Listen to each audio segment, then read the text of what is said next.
যারা ride sharing যারা মারামারি, হঠাৎ করে 27 তারিখে একটা ঘোষণা দেওয়া হয় যে পাঠাও অ্যাপস চলবে না। এখন এই উবার অ্যাপস আছে, পাঠাও অ্যাপস আছে, ওবাই অ্যাপস আছে, এরা তো সবাই তো অ্যাপসে ভাড়া মারে, তাহলে এখন হঠাৎ করে কেন পাঠাও তো ভাড়া মারা যাবে না? এখন সিএনজিতে কি অফারটা করবে? পাঠাও অ্যাপস যদি বন্ধ করে দেয়, ওবার আছে বন্ধ করে দিও, ওবাই বন্ধ করে দিও। পাঠাও শেয়ার করে সবার সুবিধা, ড্রাইভারেরও সুবিধা, যাত্রীর সুবিধা। যাত্রী প্লাস সেখান থেকে কল করে বাসায় থেকে আমরা সেখান থেকে যাই আনতে নিয়ে আসি। এক যাত্রী এই ভোগান্তির থেকে বাঁচলো।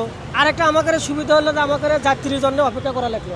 আমরা অ্যাপস চালু করলে পারি, আমরা টিপ পাই, কম টাকা কম বেশি যেটাই হোক আমরা সাথে সাথে টিপ পাই, আমরা সঙ্গে সঙ্গে সে জায়গায় চলে যাই। যাত্রীদের জন্য আমরা অনেক সুবিধা আমরাও পাই, যাত্রী ভাই এমন একটা জায়গায় যাই আমরা, তখন ওই জায়গায় কোনো যাত্রী নেই, মানে খারাপ যাত্রী নেই, একটা পাঠাও কল আয়া পড়লো, তখন আমরা ওই যাত্রীরা নিয়ে আসি। ওনারও সুবিধা, ওই জায়গায় গাড়ি ঢোকে না, আমরা আজ থেকে ঢুকে গেছি, আমরা যাত্রীরা নিয়ে আইছি, আমারও ভালো ওনারও ভালো। আবার কিছু যাত্রী ধরেন যাইবে না, তার একটা পার্সেল ধরেন আছে বনানি, সে যাত্রাবাড়ি পার করবে।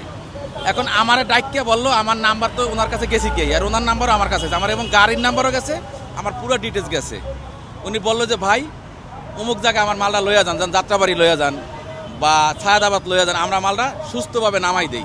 কিন্তু এটা যদি নিরাপদ না হইতো তাহলে তো এই মালটা আমার গ্রুপে ছাড়তে না। ও মালটার দাম 1 লাখও থাকে সময়তে, আবার 50,000ও থাকে, আবার 10,000 টাকারও মালও থাকে।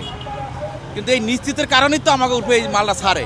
তাহলে পাবলিক সেও উপভোগ হইতে আছে, আর আমি যে চালক আমারও ভালো হইতে আছে। এখন এইটা লইয়া তো সরকারের মাথা মারার কোনো কাজ নাই। আমরা তো সাধারণ মানুষ, দেশের মানুষ, আমরা খাইতে খাইতে আছি, আমরা দেশের নাগরিক। সমস্যা কি সরকারের? সরকার এলে তো পারাবাড়ি কেন করে? এখন যদি উনি পারাবাড়ি করতে চায়, যদি আমার গরিবের পেটে কোনো ঝামেলা করে, তাহলে আমরা কঠিন আরও ব্যবস্থা নেওয়ার হুঁশিয়ারি দিলাম। আমাদের একটাই দাবি, আমাদের অনলাইন রাইড শেয়ারিং চালু থাকতে হবে। এই রাইড শেয়ারিংটার কোনো যুক্তিগতা বিআরটি দেখাইতে পারেন। বিআরটি চেয়ারম্যানের কাছে আমাকে প্রতিনিধিরা গেছে, শুধুমাত্র একটা কথাই বলছে যে আপনারা মিটারে চালান। নিরপেক্ষ, সত্য প্রকাশে আপোষহীন।